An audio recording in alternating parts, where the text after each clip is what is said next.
Hey guys, Omni here. We have our first teaser trailer for Halloween Kills, which is the sequel to Halloween, which was the sequel to Halloween. I still don't know why they made that decision other than branding, because it's just going to get confusing when the sequel to the original Halloween in 1978 was also titled Halloween. So you gotta slap that stupid year on there for anybody to know which Halloween you're talking about. But thankfully, this one has a suffix. So Halloween Kills is the follow-up to the rebootquel that came out in 2018 with Jamie Lee Curtis coming back to the genre to kind of restart the franchise, pretty much throwing away all 9 movies that came after the original John Carpenter film and making a sequel to that 40 years later.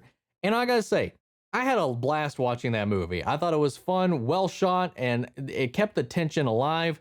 There was just one huge thing that happens like in the second to third act before it gets going. This twist that's really just out of nowhere and just halts the film for a minute so you can just pause and just be like, what the fuck?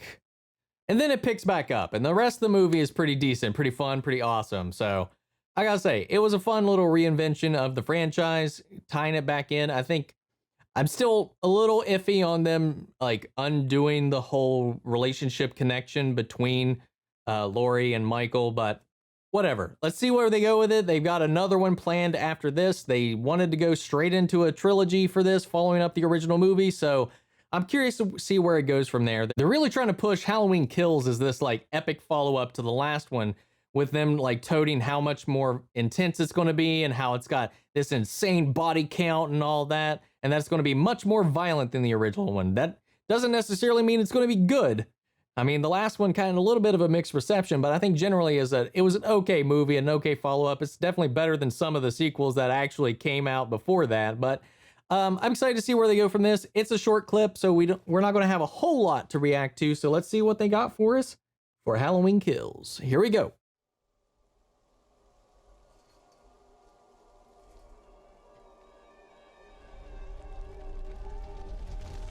Following up right after. It's okay. Oh no. No, no, no, no, no, no. Oh, the fire trucks. Oh, no, no. Let it burn.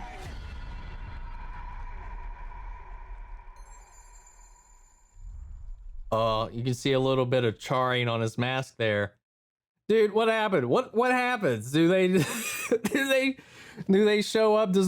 What's that response time? Like, how fast did they get out there in order to put that out? I mean, the house was pretty much on fire before they got picked up by that random guy in the truck. Here I am just kind of picking it apart already, but I mean, I'm excited. I'm ready to go. I've got a huge bias towards Michael Myers anyway, even for all of their awfulness as the Thorn trilogy came about. I still really enjoyed the movies. Paul Rudd shows up in there too. Early days. I bet he wishes he could forget that movie. His performance is atrocious in Halloween 6, man.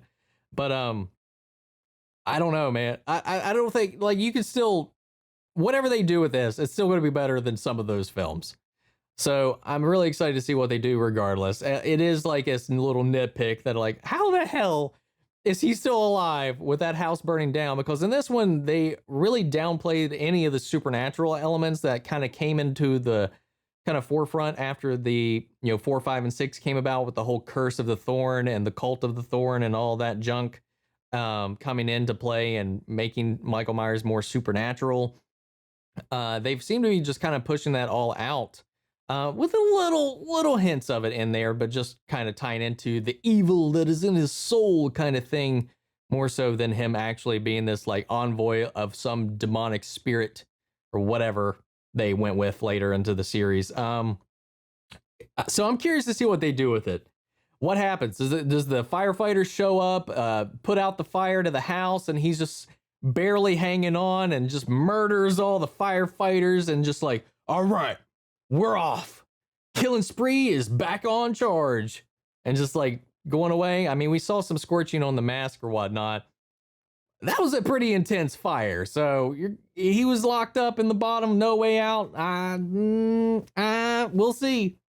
we'll see what they come up with. I think they've got some really interesting creative things that they're like doing with this. I mean, obviously some of the stuff was a little bit of tropey and retreadable in the last film, but I still enjoyed a lot of it. It was a lot, the way they approached it, the cinematography, the serious nature that they took with the way it's shot, filmed, and performed.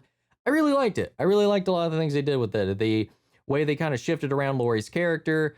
The family was like, they were all right. The kids we were following were all right. But just really the dynamic between Laurie and what she did with this character, with this PTSD element that they added to it, with this level of like this prepper kind of nature that she's taken on for, where she's been not really building and preparing for this doomsday event like a lot of people do today, but preparing for this evil to re-enter her life, training with weapons, guns, training her family to prepare for this war with this demon that is coming at any time, any unknown moment in their life, just kind of preparing for it, building her house into this isolated, just human trap. I liked it. It was interesting. It just developed her in a completely different way that she went in the original timeline. Timelines. The Halloween franchise at this point has what? 3 separate timelines.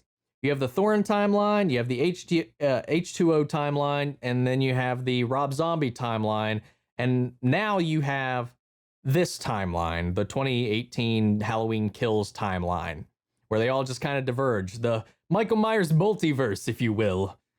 They need to have like one giant closing one where it's just a crossover and it's just the various Michael Myers teaming up to fight against the various Laurie Strodes and see how it all goes down. Throwdown of the lifetime.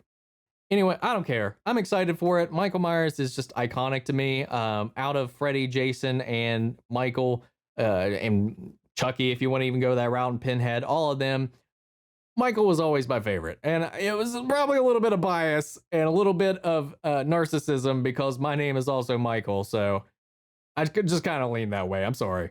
But I do like, I love all of those films though, man. Child's Play, Friday the 13th, Nightmare on Elm Street, Hellraiser. I'm a little hit or miss with some of those. The first one's really good. From there, it's a little woo. I don't know, man.